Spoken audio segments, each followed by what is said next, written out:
Hi, and welcome to my channel. I'm a Central Texas gardener in Zone 8B, and in today's video, I wanted to share a little bit of my garden, but also wanted to share a little bit about this hoop house and some of the modifications I've done to it to make it more winter ready. So I hope you guys enjoy the video. So here are my Spartan junipers, and they are just full of these little berries that the birds are always eating. I mean, they're all over.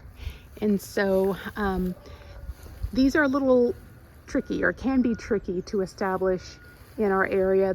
They prefer very dry climates, and sometimes we can have those pretty wet springs or falls, and these can succumb to disease a little bit more readily. So something to keep in mind. But I did throw caution to the wind and decided to add 4 more so that I can kind of complete the hedge along this fence. Here is that plateau goldenite, and it has started to lean, and I think the wind got it. I had it staked because it was so tall. It was like 6 feet tall.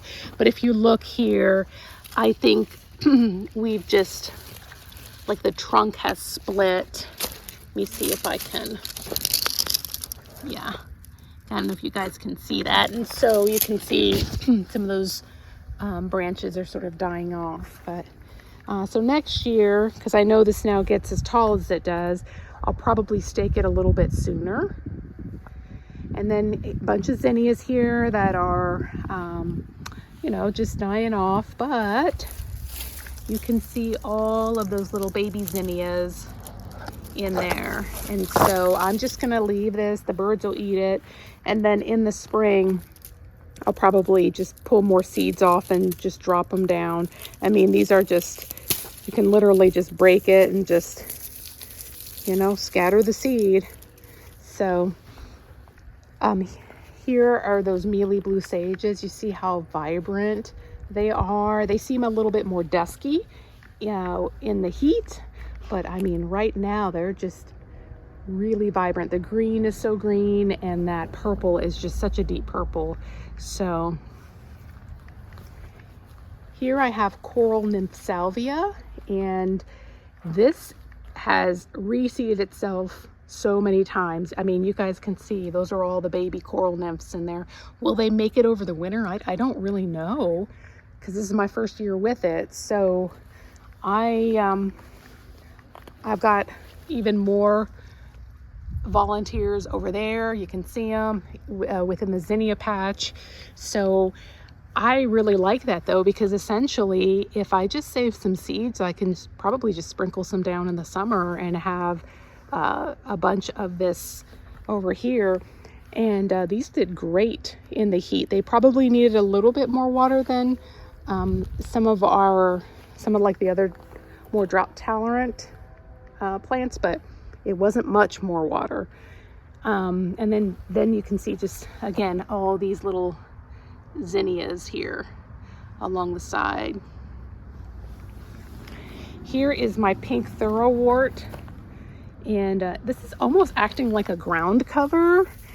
It's kind of more sprawling than it is tall. I was thinking this was going to get tall, but it's definitely under 2 feet. And just kind of spreading more. So, and I don't think it's rhizomes. I think it just, let's look here if you can kind of, just kind of a just dense mat here. So we'll see how this does. And then I've got those Russian sages there. I've got a couple of these. This is Santolina. And I'm so excited about these because they're just such a neat texture. And I do think these flower too. And I think they get about 3 feet in spread, but stay fairly short, under 2 feet maybe.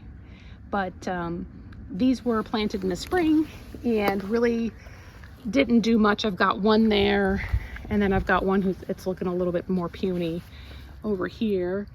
And so I'm excited to see what they do next growing season. So here is this area just directly off of my back patio. Lots of autumn sage here, lantana. I have a volunteer rock rose that I transplanted I have got some purple coneflower through the back here. And then over here I have a kidney wood that I'll talk about. And then I have a gomphrena. And then here I have this Lindheimer senna. And this thing is putting off so many seeds. So I've just been collecting all these seed pods. And so we'll see if I can grow some in the spring. Right here I have got a Zexmenia that I think is probably getting ready to go dormant, but still readily flowering, still feeding those pollinators. And here I have a pink muley, and it just now has started to put on those plumes of I guess it's called inflorescence, and so that'll be pretty here in a few weeks. This is my golden balled lead tree, and it is still putting on foliage. You can see all that new foliage, and then I think it's still putting on a few blooms. You can see it sort of has these yellow puffballs, but it's still putting on little flowers too. So that's the fun thing about being in Texas. If you can make it through that killer summer, it's like spring round two. And so it's kind of fun to see everything just sort of get refreshed and come back to life in terms of color. All right, here is Texas kidneywood, and this is a Texas native, and it is deciduous. I planted this last year, and when I bought it, I have two of these. They were both flowering, but I hadn't had flowers until just now, and it's like, you know, end of November, and normally these start flowering at the beginning of fall. But I did notice that these were putting on a lot of foliage, and so I knew they were doing well, but it's just now I've got all these flowers. The flowers smell like sweet almond verbena, which is why I put one on my back patio so that we can enjoy that. But I'm so excited because I was worried that they just wouldn't flower this year. So you can see along the back fence here, my red buds are pretty much dropping their leaves. So this is Mexican mint marigold, and it is a well-adapted plant to our area. It is a fall bloomer, so great nectar source for your pollinators in the fall, even late fall. It is often used in cooking, and so as I understand it, it has the flavor and the smell of tarragon, and so really great plant option. All right, so coming along here, I have a golden euonymus or unimus, a Gulf, pink Gulf moly. It's just now starting to put those plumes, those purple plumes on. Autumn sage here, and it's just taking off. You can see how happy that is. It's so festive. I've got some Blackfoot daisy here. Got a little guy there. I think this is rock pentstemon, and this is actually an evergreen. And so I thought this was toast, but it's I really don't water this a lot over here. So, but it came back and it's flowering. It tends to be more sprawling than upright, but it's kind of got a really pretty flower. I've kind of got that on repeat over here. More autumn sage, more Blackfoot daisy. Here is my Texas sage, and I think we're in for some rain because this one usually blooms before we get rain, and so I have a lot of that autumn sage on repeat, red autumn sage, and dwarf Yaupon holly. I got a few that dwarf Yaupon hollies that are looking a little bedraggled here, but I think they're going to make it. We'll see. Here's Mexican feathergrass, and then you guys see this? These are all the little blue bonnets that are coming up, and so hopefully in the spring we'll have a nice showing here. All right, here I've got some purple skullcap. I've got a group of 3 here, a whale tongue agave, and I just put these in last month. Some blue powder yucca, and then there in the back I've got a red yucca. And so I've kind of got that on repeat on the other side. So hopefully in the spring this area will really take off. Currently my main objective is to fight off all the volunteer Bermuda that's coming up, and so I have been at that.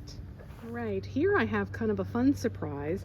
This is a Texas mountain laurel, but underneath it, you guys see this? I think this is silver ponyfoot, and it's a volunteer. I did not plant this here, but you can see it's almost starting to just cover that whole ground. So my thought is I might sort of just let it go, and instead of having mulch to suppress my weeds and keep my ground moist, I might just let that ground cover kind of take off. And so I'd been thinking about doing something like that anyway, but I think this is giving me the push I need. So if you guys have had success with doing something like that, using a ground cover instead of mulch, like maybe you've done frog fruit or horse herb or something like that, let me know.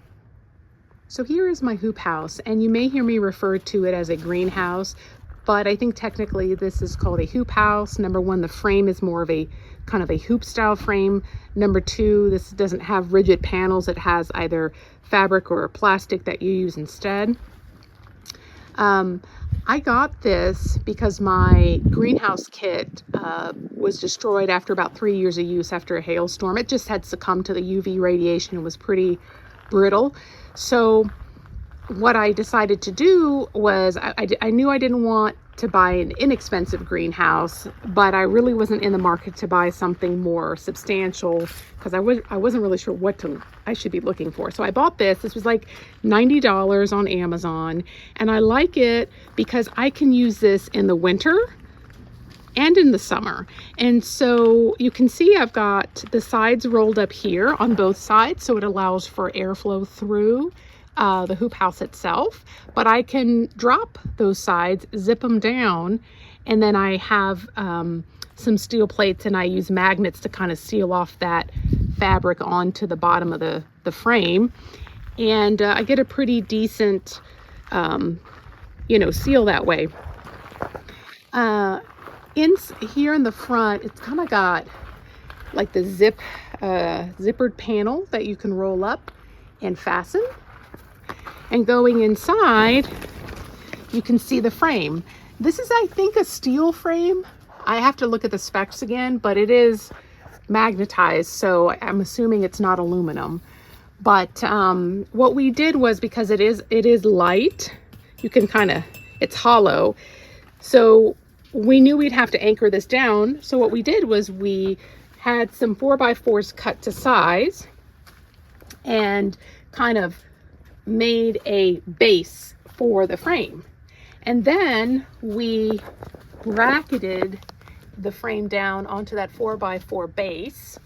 And we did bury the base down a little into the granite here to just help that, just create a better seal. On the inside here, I will actually take bubble wrap and create a second internal layer to give me a little bit more insulation. So hopefully, all that warm air doesn't escape as readily. So that is one augmentation that I haven't quite done yet because it hasn't really been cold enough. This is handy. This is a thermometer and hygrometer, and it is Bluetooth enabled, so it just kind of lets you know what's going on through an app on your phone. And then here's some of my plants. I've got a lot I got to fit in here, so I've got, I think, enough room. We'll see. You may notice that we have a heater in here, and if I didn't have a heater in here, I could maybe get this a few degrees warmer than the outside, but not much. So we opted to go ahead and place a heater, and this one has a thermostat, so it turns on based on the temperature. So we're looking to just keep it above freezing on those very cold nights. I do have it plugged into an extension cord, which is not, I think, the safest option, although I sort of mitigated some of that risk by using a large gauge. It's a 12 gauge extension cord, which can handle more amps, and I have it plugged into an outdoor outlet, and we've done well with that for a few years now. So one thing I learned the hard way is just because you anchor the frame, it doesn't mean the fabric is not going to move. And so I did have a bit of a blowout here that I had to repair.